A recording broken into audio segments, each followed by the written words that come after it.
बिस्मिल्लाहिर्रहमानिर्रहीम अस्सलाम वालेकुम एवरीवन। उम्मीद करती हूँ आप सब खैरियत से होंगे। अल्लाह ताला तमाम बीमारियों को शिफा अता फरमाए, आमीन।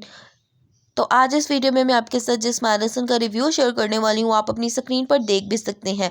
तो आपने वीडियो को लास्ट तक ज़रूर देखना है, और अगर मेरे चैनल पे न्यू है तो मेरे चैनल को सब्सक्राइब कर लें। चलते हैं अपनी वीडियो की जानिब। तो आज मेडिसिन है मेरे आपकी स्क्रीन पर, वो है platelet A B. Platelet A B tablet capsule हम किस लिए यूज़ करते हैं, ईच एंड एवरीथिंग मैं आपको इस वीडियो में बताने वाली हूँ। अगर मैं आपको इसका फार्मूला नेम बताती जाऊँ तो क्लोपी डोग्रिल इसका फार्मूला नेम है, प्लस एस्पिरिन भी इसमें यूज़ की गई है। एस्पिरिन बेसिकली हम आम रूटीन में भी यूज़ करते हैं या इमरजेंसी कंडीशन में भी यूज़ करवाई जाती है हमारे ब्लड को थिनर करने के लिए। ब्लड क्लॉट होने के चांसेस होते हैं या फिर ऐसी कोई कंडीशन होती है तो ब्लड की थिनिंग के लिए हम जो है ना एस्पिरिन का भी यूज़ करवाते हैं। ठीक हो गया।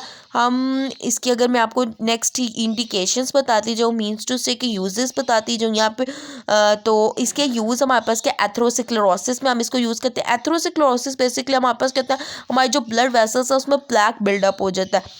वो कोलेस्ट्रॉल का हो सकता है, कोई भी चीज़ का हो सकता है। ठीक है। नेक्स्ट हमारे पास आ जाती है मायोकार्डियल इन्फार्क्शन में हम इसको यूज़ करते हैं। पेरिफेरल आर्टीरियल डिजीज़ के लिए यूज़ करते हैं। स्ट्रोक में यूज़ करते हैं।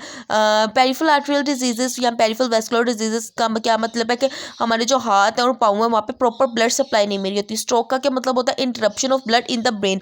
ब्रेन में इंटरप्शन हो जाती है ब्लड की, जिसके लिए हम इसका इस्तेमाल करते हैं ताकि जो ब्लड है हमारा ब्लड वेसल्स में प्रॉपरली जो है ना सर्कुलेट करे, क्योंकि जब तक ब्लड नहीं सर्कुलेट करेगा वहाँ पे प्रॉपर फंक्शन नहीं होगा। नेक्स्ट अगर मैं आपको इसके कॉन्ट्रा इंडिकेशन बताती हूँ तो कॉन्ट्रा इंडिकेशन हमारे पास जिसको पेप्टिक अल्सर या फिर हाइपर सेंसिटिविटी है, इससे जो इंट्राक्रेनियल हैमरेज वगैरह है तो उस वो पेशेंट इसका इस्तेमाल नहीं करते हैं। नेक्स्ट अगर मैं आपको इसके साइड इफ़ेक्ट्स बताती हूँ तो साइड इफ़ेक्ट्स कुछ हमारे पास ये आते हैं कि हेपेटाइटिस, एडीमा वगैरह कोज कर सकता है, एब्डोमिनल पेन हो सकते हैं, रैशेज हो सकते हैं, स्किन में रैशेज हो सकते हैं, डिप्रेशन हो सकता है, इन चेस्ट पेन वगैरह, जीआई डिस्टर्बेंस वगैरह ये कॉज कर सकता है। अच्छा, जो मेरे पास इस टाइम टैबलेट ये अवेलेबल है 75 mg अवेलेबल है। ठीक है। और नेक्स्ट अगर मैं आपको इसकी प्राइस बताती जाऊँ ना तो हमारे पास इसकी प्राइस ऑफ 165 रुपीज़ में हमारे पास किसी भी फार्मेसी शॉप से ये आपको मिल जाएगा।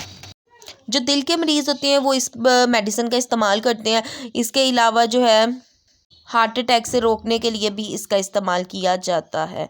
हाई ब्लड प्रेशर में भी हम इसका इस्तेमाल करते हैं। टांगों में दर्द का इलाज भी इसी में है। उम्मीद करती हूँ आपको ये वीडियो पसंद आई होगी और इन्फॉर्मेटिव भी रही होगी। पसंद आई है तो आपने वीडियो को लाइक करना। अल्लाह हाफ़िज़।